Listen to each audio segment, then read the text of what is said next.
మీ పేరు? రంజిత్ కుమార్ అండి.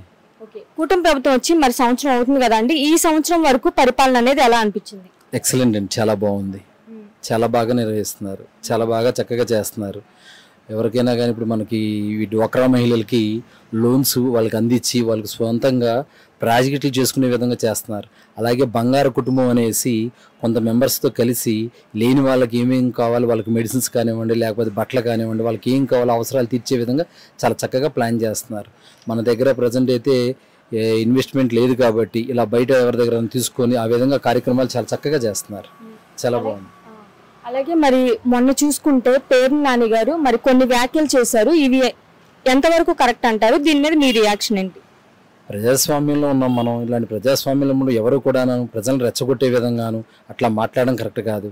అందులో ఆయన అంత పౌరుషంగా ఇప్పుడు ఆల్రెడీ ఆయన ఉన్నారు పదవిలో, అంతకుముందు చేశారు ఆయన కూడాను. కాబట్టి ఇట్లాంటి వ్యక్తులు మనకి ఇలా మాట్లాడడం ఎవరికి అది కరెక్ట్ కానే కాదు.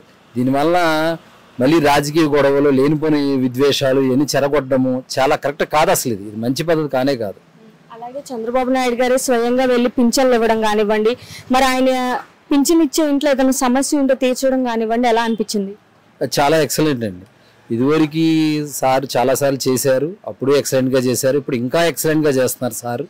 ప్రతి ఒక్కరి దగ్గరికి వెళ్ళి వారితో మమేకం అయ్యి, మొన్న కూడా మనము చూసుంటే ఇంటర్వ్యూ కారులో తీసుకుని వీళ్ళతో ఇంటర్వ్యూ చేసి వాళ్ళ బాధలు తెలుసుకుని అవన్నీ కూడా చాలా చక్కగా చేశారు.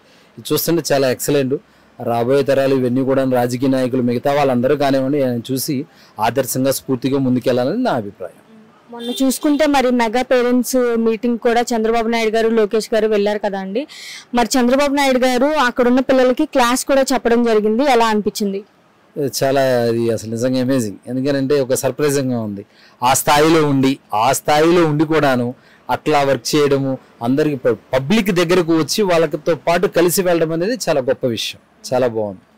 గతంలో ప్రజల దగ్గరికి వెళ్ళి ప్రజల సమస్యలు తెలుసుకొని తీర్చిన సీఎం ఎవరైనా ఉన్నారంటే ఏం చెప్తారు? అప్పుడు కూడా చంద్రబాబు నాయుడు గారే ఉన్నారు. అప్పుడు కూడా మీరు ఆలోచిస్తే మనకి ప్రజా వేదికలని, ఇప్పుడు ప్రజల వద్దకే పాలన అనేసి అప్పుడు చాలా చేశారు. అప్పుడు కూడా కార్యక్రమం అంటే నేను గుర్తులేదు కానీ యాక్చువల్గా మనకి స్వచ్ఛ భారత్ కూడా అంతకుముందు ఆయన చేశారు. చాలా కార్యక్రమాలు ఆయనే చేశారు. దాన్ని ఇంకా ఇంప్లిమెంట్ చేసుకుని ఇప్పుడు ఇంకా బాగా చేస్తున్నారు. ఒక మాటలో కూటమి ప్రభుత్వం గురించి ఏం చెప్తారు? 100కి 200.